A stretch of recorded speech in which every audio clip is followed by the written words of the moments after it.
Assalamualaikum warahmatullahi wabarakatuh. Saya Rina Indriani Utami, mahasiswa KKN IKIP Siliwangi. Setelah selesai menjalankan siklus 1, 2, dan 3, kini tiba saatnya kita di penghujung KKN, yaitu di siklus 4. Untuk itu, kita simak kembali video-video sebelumnya ya. Siklus 1 tentang pendampingan pembelajaran oleh orang tua selama masa pandemi COVID-19. Sasarannya yaitu Ibu Martini dan Raihan, lalu ada Ibu Cici dan Salma, terakhir Ibu Iis dan Rita. Kalau belajar online adiknya semangat ya Bu? Enggak, kurang semangat online. Kalau online kenapa kurangnya? Kan beda sama kakaknya, kalau sama orang tua sama guru beda. Jadi kalau sama guru mungkin ada perbedaan, mungkin kan sama kalau sama kita kalau malah beneran. Malah beneran enggak? Iya benar. Kendala online seneng nggak kan? Enggak, Kenapa nggak seneng? jadi gak datang, nggak bisa. Ngisi Iya, nggak ngerti sama materinya ya? nggak ketemu guru. Kalau belajar online suka sama siapa? Aku Sama kakak ya? Kendalanya ada nggak Bu? Kesulitan? Ya kadang-kadang ada kan pelajaran yang susah gitu. Iya. Jadwalnya gimana ya Bu? Jadwalnya sama nggak kayak pelajaran tatap muka? Jadi dari pagi sampai siang? Enggak. Enggak. Jadi gimana Bu? Jadi gimana gurunya kalau online mah?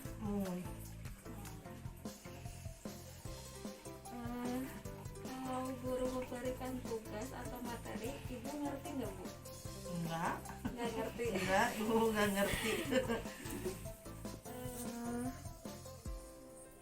Kalau belajar online, kadang kuotanya mencukupi nggak? lebih boros dari hari-hari biasa. Lebih boros ya. Kenapa? Kebanyakan lihat YouTube dan Google. Materi ya, nyari materi. Kalau kuota suka dikasih sama sekolah, apa beli sendiri? Beli sendiri, Beli sendiri? Nggak pernah dikasih? nggak pernah. Terakhir kelas 8 dikasih. Pernah kelas 8 aja. Gitu ya.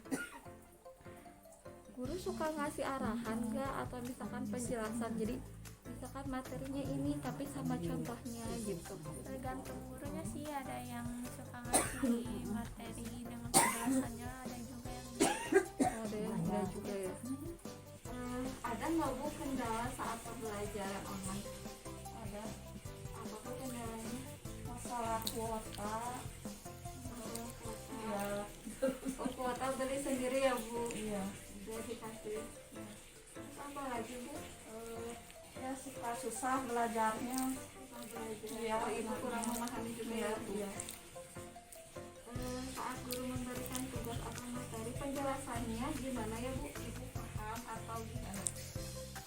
Ya kadang-kadang paham, kadang enggak. Seneng nggak kalau misalkan sekolah online? Bosen, Bosan? Kenapa bosan ya? nggak bisa ketemu teman. Bisa ketemu temen ya. Di rumah juga paling gitu-gitu aja ya. Iya, Terus susah nggak kalau belajar online? susah. Apanya yang susah? Kadang ada materi yang kurang bisa dipahami. Ada yang enggak juga. Iya, Kalau misalkan nggak ada materi yang dipahami gimana? kadang suka nanya ke guru. Nanya ke guru. Itu lewat langsung ke sekolah apa lewat via WA? Lewat WA. Siklus kedua yaitu pembelajaran di sekolah pada masa pandemi. Sasarannya Ibu Mira dan Ibu Tiwi. Apa pendapat Ibu tentang pembelajaran daring? Kalau menurut ibu pembelajaran dari itu tidak optimal ya. Soalnya ada kendala-kendalanya mas banyak, misalkan anak yang tidak punya HP tugas lalai dalam mencatat tugas. Lalu Bu, kalau misalkan ada kesulitan seperti itu, bagaimana cara Ibu mengatasinya? Kalau kesulitan itu mungkin ibu langsung berkunjung ke rumahnya dengan cara berbicara sama orang tuanya atau kendala dari anak tersebut sehingga dia tidak mengikuti pelajaran daring. Oh gitu ya Bu. Lalu Bu, bagaimana cara Ibu memberikan materi kepada siswa? Materinya yang simpel-simpel saja, materi yang menyenangkan. Simpel-simpel saja. Ibu yang bikin sendiri atau mencari referensi dari yang lain? Ibu mencari sendiri bisa, ada referensi dari buku materi pelajaran, bahkan dari referensi dan buku penunjang yang sesuai dengan per kelas. Ada referensi lain juga ya Bu? Bagaimana Bu prestasi anak jika belajar daring, apakah meningkat atau menurun? Justru menurun. Menurun. Terus bagaimana Bu cara Ibu mengatasinya agar misalkan kan sekarang daring, kalau menurun biar meningkat lagi bagaimana Bu? Dengan cara itu aja, bimbingan tiap walaupun capek juga ke rumah atau gimana, tanya-tanya ke apa masalahnya ke anak itu sama. Oh, tanya ke anak sama orang tua ya Bu? Kurang aja ya, tergantung anaknya. Ada yang meningkat, ada yang menurun, malah ada yang sama sekali nggak belajar sudah ibu. Ini kalau yang pas ibu aja, aku nggak ngomongin kelas lain ya. Seperti anak bisa ibu tanyakan karena kelas 8 itu kan tahun kemarin sudah kelas 7 ya, sama dari seperti ini. Ibu sudah hubungi telepon orang tuanya, baik orang tua yang laki-lakinya, yang perempuannya, yang jadi ibunya bapaknya, terus ibu tanya, nggak ada nyambung, ibu nanya-nanya ke anak atau terus anak di mana alamatnya, ibu kata sampai sekarang belum bisa ibu tangani satu orang gitu. Tapi kalau yang mereka alhamdulillah sudah, tapi dia lapor katanya bisa, kadang-kadang bisa, kadang-kadang enggak ya, masukkan ke direktur untuk ibu luring, ada 2 orang. Oh yang satu ini ibu belum menemukan, belum ada konfirmasi, belum sampai sekarang. Soal ibu sudah nanya ke wali kelas yang dulu sudah, tapi sampai sekarang belum. Jadi kalau sebutkan meningkat tergantung anaknya dan tergantung komitmen dari orang tua. Siklus ketiga, kegiatan di tengah masyarakat dengan sasaran Ibu Oom dan Ibu Via. Banyak warung ya Bu, bagaimana cara Ibu menarik pelanggan agar membeli belanja kita? Menarik pelanggan dilayani dengan sebaik-baiknya, ramah, mempersilahkan mau apa, ya seadanya warung kita begini adanya, gitu aja. Lalu Bu, berapa keuntungan yang Ibu dapatkan per harinya? Per harinya karena warung ibu mah kecil ya, nggak jualan sayur untuk saat ini, jualannya cuma sembako aja sama keringan. Paling sehari kalau lagi rame ya 400 kalau lagi rame. Kalau di luar kan gak menentu. Kira-kira 400 lah sehari. Ya modal. Kan sekarang lagi pandemi ya Bu, apakah penghasilan Ibu menurun Bu? Menurun sekali sih teh, apalagi masa sulit sekarang kan terasa banget. Lalu bagaimana Bu cara Ibu mengatasi penurunan tersebut?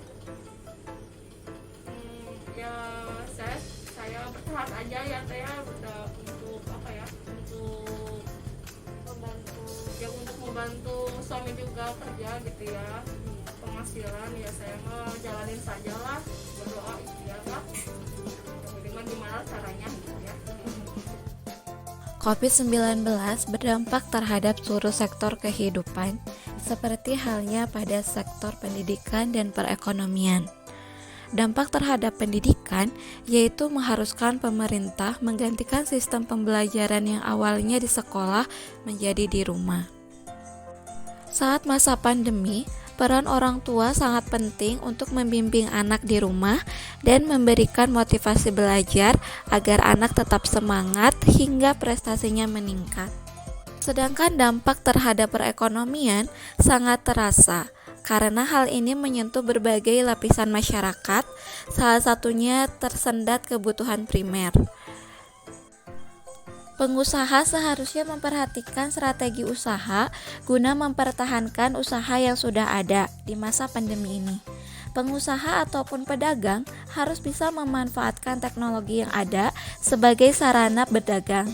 Selain itu, produk ataupun dagangan harus bisa menyesuaikan dengan kebutuhan masyarakat sehingga produk atau dagangan yang dihasilkan akan lebih inovatif dan mampu bersaing di pasar. Baik, sekian dari saya. Wassalamualaikum warahmatullahi wabarakatuh.